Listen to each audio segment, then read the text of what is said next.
Every piece of artwork that you see in the game is built by a community of artists.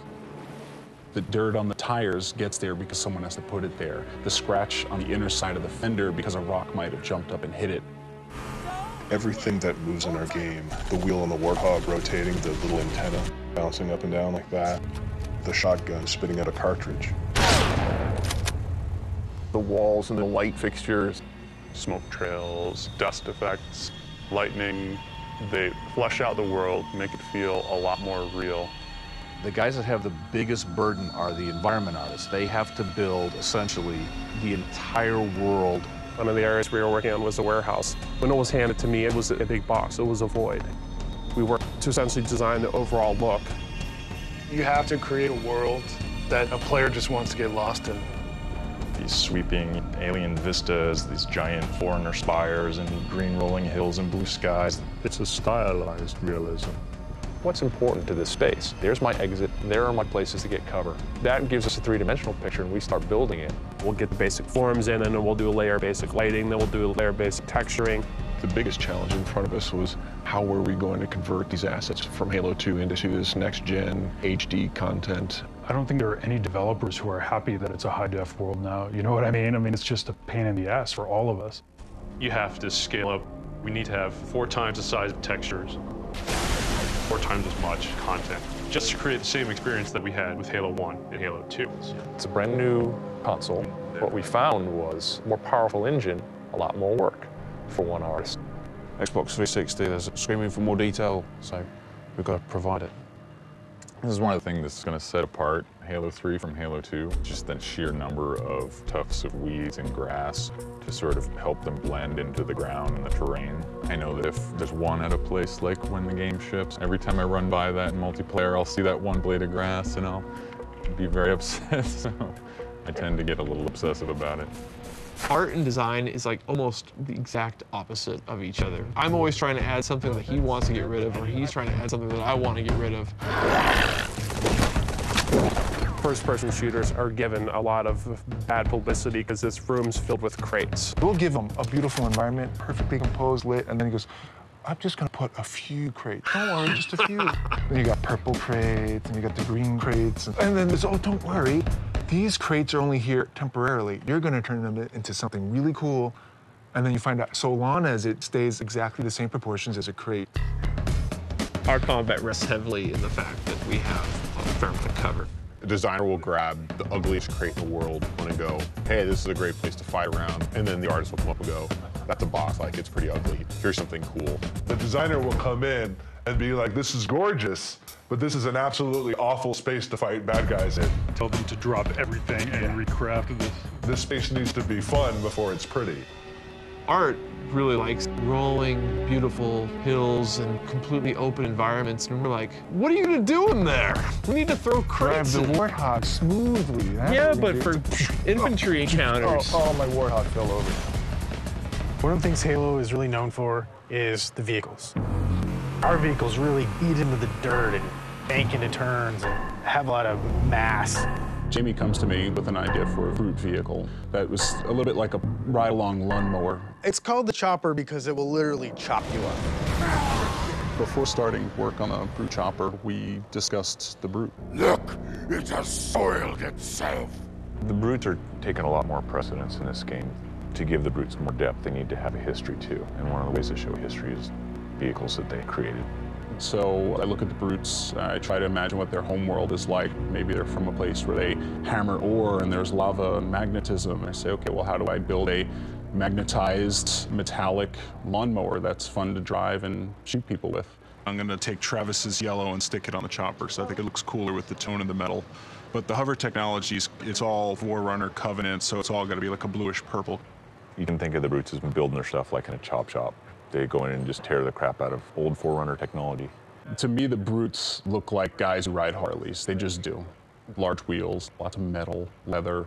Our concept artist put a canopy on it, but it started to pull away from what we needed gameplay-wise. We want this to be vulnerable as well as brutal. If there was a canopy behind the brute and the brute passed by you, you couldn't shoot him in the back of the head as he went by. You need balance, and the balance is from the front, don't mess with this. From the back, take it away. The complement to this is the Prowler that Travis Brady worked on. The Prowler is sort of our brute equivalent to the Warthog. I wanted this to look really vicious from the front, sort of like an anglerfish. You see it's got a fin here. The pipes on the inside are like fish gills. If you've seen any Discovery Channel shows of these anglerfish, they're pretty brutal. They have this massive mouth that like swallows you up. It's got sharp blades, it's got teeth. This looks like something you wouldn't want to get in the front of. If it burns, bleeds, splatters, drips, smokes, or blows up, I'm in charge. Every individual projectile needs to be detected against what type of material it impacts. When you shoot, you leave a decal, which is a small bitmap. If you shoot at the same spot enough times, the system has to be smart enough to say, oh, there's already a decal there, don't draw another one. And it's a very complex system. You got more pixels per screen, which means everything takes more time to create. In Halo 1, we only had one bone in the face, and that was the jaw. And so the jaw would just do this. Halo 3, we're looking at some characters that have over 30 bones. And so now we can do some pretty full expressions. Oh, come on. Impress me. Stop! Character rigging 101, which is vertex weighting, and it's where you would assign the vertexes on this face mesh to the skeleton. You can grab the face flags and animate them around and get any kind of facial expression you want. Angry emotions on the eyes, slide them up on the mouth. There's something about modeling someone that doesn't exist that never really translates as well as modeling someone who does exist. There's personality in your face that's just hard to invent. That's why we thought using our head would be a good idea. There's a whole ton of people in the game. Michael Wu, Marcus, Damian. I've got a lot of asymmetry in my face, so I have to move the nose one way, the eyes the other, and make sure your self-esteem is in check when you start modeling your own head. The bread and butter of animation is all about bringing emotion to the game. There's this little unsung rule, the 3-5-7 rule. Design is going to want characters striking other characters to be 3 frames long. So quick, responsive, great for gameplay. In 3 frames, that can be a pose from here to the hit, to back, and then to the neutral again. Animation would like 7 frames, get some more character into it. You could potentially have the character stare the other character down, cock his fist back for the first frame. Second frame, he gets even further. Third frame, he gets even further. And then he starts following through on the consecutive frames until he gets to that 7th frame and hits. 10 minutes later, I'm done with my beautiful expressive melee. That's not a game anymore, it's a movie, unfortunately. Sometimes we have to edit our animations to cater to that, and sometimes we have to edit them a little too much, and it hurts.